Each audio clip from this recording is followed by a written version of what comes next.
Patuloy po ang search and rescue operation ngayon sa isang mangingisdang Pinoy na nawawala sa Subic, sa Zambales. Yan po'y matapos mabangga nga na isang barkong may Chinese character. Nakalagay po doon mukhang galing po China itong barkong ito. Nakarehistro sa China. Ang kanilang maliit na bangka, binangga po ng barkong ito nung nakarang linggo. Kaya hingi tayo ng update mula kay Commander Admiral Armand Balilo ng Philippine Coast Guard. Magandang umaga po, Admiral Balilo, sir. This is Aljo Bendio sa ngalan po ni Congressman Erwin Tulfo. Rear Admiral Balilo, good morning. Aljo, magandang umaga po sa lahat ng inyong taga-subaybay. Ano pong detalye po nitong umano'y isang mangingisdang Pilipino natin na nawawala matapos daw banggain ng isang unidentified vessel off Subic?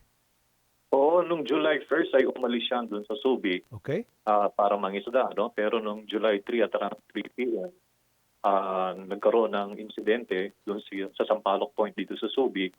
At sinasabi nga sila'y binangga ng isang barko. No? At dalawa silang magkapatid na nangingisda.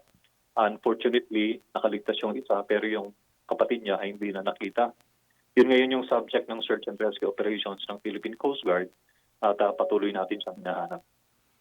So sa ngayon po, malawakan na po ang search and rescue operation natin. Nasa search and rescue pa rin po tayo. Hopefully po makita natin at masagip. Pangalan po nitong hinahanap natin, sir?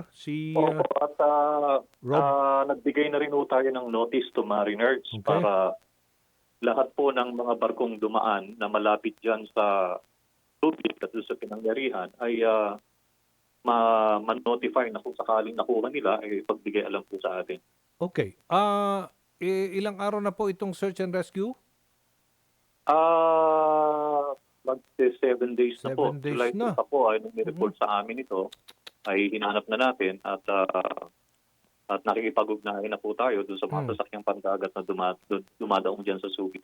Na-identify na ba ang barkong bumangga po sa sa bangka ng dalawang mangingisdang Pilipino dyan sa Sampaloc Point? Aldron, meron tayong tinatawag na vessel of interest base doon sa backtracking natin doon sa sea vision. Merong dalawang actually barko na tinitignan tayo pero mas malapit yung isa. Yan yung bulk carrier na Yan Hong. At tumutugma din doon sa description ng nakaligtas. Ito isang barko ng China na papunta ng Indonesia at tinitingnan natin kung parating na sila sa Indonesia at magko-coordinate tayo para mabigyan natin ng notice na mayroong nangyaring ganitong insidente. Yang Fu, tama ho ba? Yang Fu ang pangalan. Yang Fu. Anong type, anong klaseng barko ito? Commercial or cargo? Bulk carrier Bulk? Bulk carrier. Imposible namang hindi nakita yung ano. Anong oras ba ito nangyari? Yun ang pinagtataka natin. Kahit na malaki ito, meron naman itong mga equipment para ma-detect kung merong masasagasaan at may mga lookout dito dapat. Wala. Okay, sige sir. At antayin na lang natin kung ano po ang magiging resulta ng inyong pong isinasagawang investigation po dito. Pero rest assured, may mananagot po dito? Yan ang goal natin.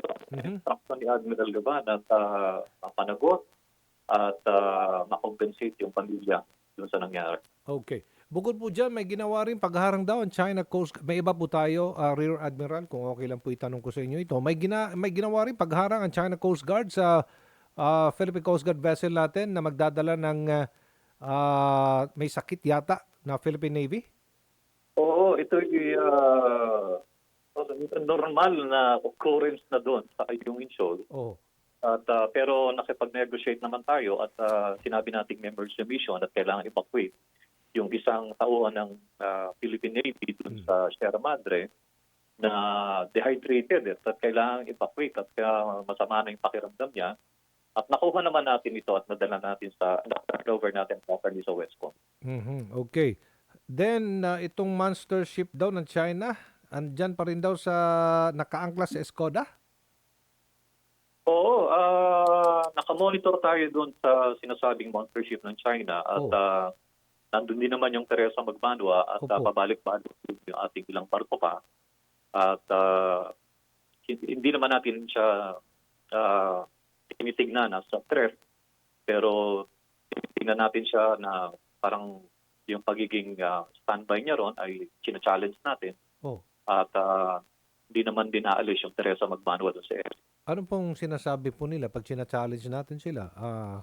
Rear Admiral Balilo. Hindi ko lang po alam Okay. yung mga Sige po. tauhan ng barko ang gumagawa nito. Oho.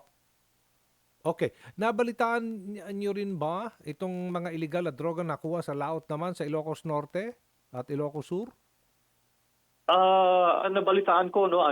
Aljo, no, yung mga drugs na na-hold dyan sa Ilocos Norte, ng mga fishermen. Oho. Oo. Opo, ano pong update po dun, sir? Saan po nanggaling itong Wala, mga... sa ngayon wala akong masabing update, no, pero kasama yan sa ating ginagampan ng tungkulin at yung mga barko naman natin maliban sa Baho de Mansinloc ay aakyat din yan papunta ng north kasama po sa ating misyon ng pag-interdict dun sa mga drugs na maaaring pumasok sa Okay. ating bansa. Balikan ko lang po yung nawawalang fisherman. No? Ang pangalan po, tama o ba? Robert Mondoñedo. Lumubog yung Opo. kanilang bangka. Lumubog. Hindi po, nakuha natin yung Nakuha. bangka. Okay, nasalvage po natin, ika nga. Okay. Opo. Sige po, maraming salamat Rear Admiral Balilo ng Philippine Coast Guard. Salamat, Aljo. Professor Renato De Castro ng De La Salle University. International Studies, makakausap natin. Prof, magandang umaga. This is Aljo Bendio. Magandang umaga, Ka-Aljo. Kamusta po kayo? Opo, okay lang po kami, Professor. Ito na po, reaksyon nyo po dito muna sa, sinasabi naman ng Coast Guard na parang ano ito, bulk carrier galing China. Itong bumangga sa bangka ng dalawang mangingisda natin, isa nawawala. O ano po ang inyong reaksyon muna dyan? Siguro aksidente pa ho yun. Aksidente o nga. Bago ho Opo. tayo siguro Opo, magsalita, pa-imbestigahan mo muna Tama. sa Coast Guard. Okay. Baka aksidente lang ho yan, Oho. hindi ho maiiwasan yan. Okay, ito na Hindi tayo. naman ho ang unang nangyari ho to eh. Mhm. Ito. Madami ho mga insidente na nangangisda ho yung mga ating Oh. mamamayan, Gracias. nandun ho sa tinatawag nating BC na trade route. No? Kaya nasasagasaan po sila at hindi ho natin maiwasan ho yan. Okay, dito na muna tayo sa monster ship. Monster ship, okay. Na nandyan pa rin sa Escoda Shoal. No, nakaangkla po doon. O ano po masasabi nyo dyan? Well, pagpapakita ho yan ang tinatawag natin presence nila, no? Opo. Kasi talagang ang goal naman talaga ng mga Chino ho, na sakupin ho yung ating exclusive economic zone. Talagang kaya very active ho yung pagpapatrolya at presence zone ng Chinese Coast Guard. Pero hindi ho natin napapansin, for example, mga makailang araw lang dumaan ho yung isang carrier battle group nila. Yung Shandong ho. No, mas malaki ho yan, mas symbolic ho yan. Pero nakafocus ho tayo sa nangyayari ho sa Ayungin Show, sa area na ho yan. Pero madami hong nangyayari doon sa kapaligiran natin bilang isang archipelagic state ho. Aha.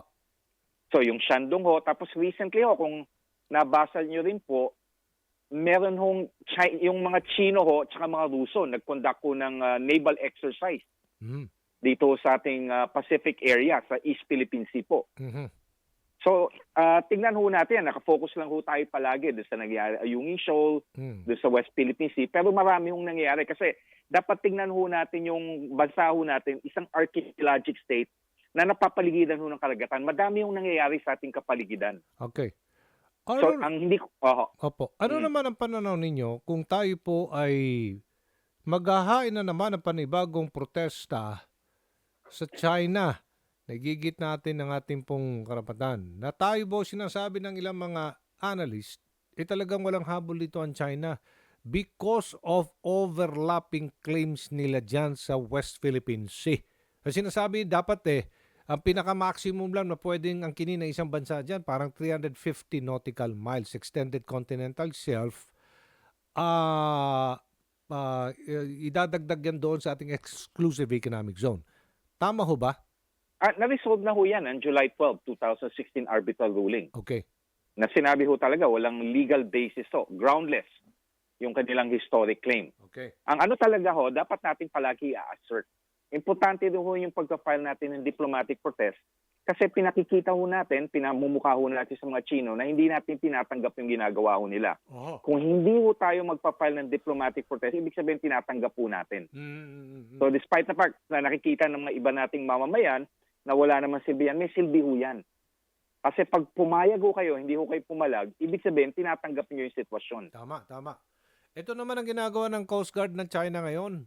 Hinaharang po yung mga emergency medical evacuation na ginagawa ng ating po mga otoridad, lalo na ang ating mga Navy personnel, na kinakailangan pa tayo makikipag-usap sa China para mapagbigyan tayo. Binabantayan tayo. Hinaharang tayo dyan. Professor Renato, ano po yung masasabi? Talaga ho yan. Talagang inamin na nga ho ng kanilang foreign ministry na blockade yan. Inamin na nila. Okay. And of course, kung iintindihin ho natin ang implication ng blockade ho, talagang matindi ho yan implication. Talagang ginigipit ho tayo. Okay. So talagang dapat ho natin din palagan sila. Ang dininiman ho yata nila sa atin, dapat i-inform natin sila na magkukondak ho tayo ng operation. Pag in-inform ho natin sila, ibig sabihin ho, tinatanggap natin yung pananakop nila. Okay. Kaya gumawa ho ng statement ho to kay Secretary Gibo Chidoro a few days after ho na nangyari yung Ayungin Shoal incident, yung June 17, na hindi natin i-announce. Okay. Kasi talagang gitgitan ho yan. Matagalang gitgitan ho yan. Okay. Nakikita pa lang ho natin yan sa Ayungin Shoal. Sa ibang mga pagkakataon, makikita natin ho talaga kung paano nila tayo gigipitin dahil may kakayan ho sila. At of course, nagtutunggalian ho yung ating interest. Laban na naman na ngayon na tinatawag na mga binaluktot na kwento. False narratives ito eh. Ayan, tama ng China. Na sinasabi nila ang Pilipinas ang naninira ng kalikasan dyan, kaya tanggalin nyo na yung BRP Sierra Madre. Kami ay hindi. Inaalagaan namin, pinapangalagaan namin ang likas na yaman dyan sa West Philippine Sea. Porbida, oy. Kalokohan ho yan. Ilang coral reefs ang sinira nila dahil sa paggagawa nila ng mga artificial na islands. At wala ho silang ebidensya. Hindi naman sila nakakalapit ho sa Ayungin Shoal. Tapos yung presence, lalo na nung presence ng kanilang mga maritime militia. No? May ebidensya na ho kung paano sila nagkakalat ng dumi o pollution, lalo na ho, andyan yung mga mangingisda nila na nag-ooperate as maritime militia ho. Meron tayong ebidensya ho niya, nakikita po sa space, satellite photos kung paano sila nagkakalat ng dumi ho. Tuwing nandyan po sila. So wala ho silang karapatan na i-criticize tayo dyan sa nangyayari sa Ayungin Shoal. May ebidensya, nakita ko yung ebidensya, mga pictures kung paano pupulyot yung karagatan every time nagdi-deploy ho sila ng maritime militia nila. Kung natatandaan nyo, sa Winson Shoal, ilan yung pinadali nila? More than 250. Tapos lang sila doon, standby lang sila doon. Pinamumukha lang nila sa atin na kaya namin i-enforce yung presence namin dito. O saan pupunta yung mga dumi ho nila? Sa dagat din po. Kasi sila ho talaga nagkukos ng pollution, hindi ho po tayo. Alright. Thank you so much, Professor Renato Di Castro ng De La Salle International Studies. Okay, maraming salamat po. Morning.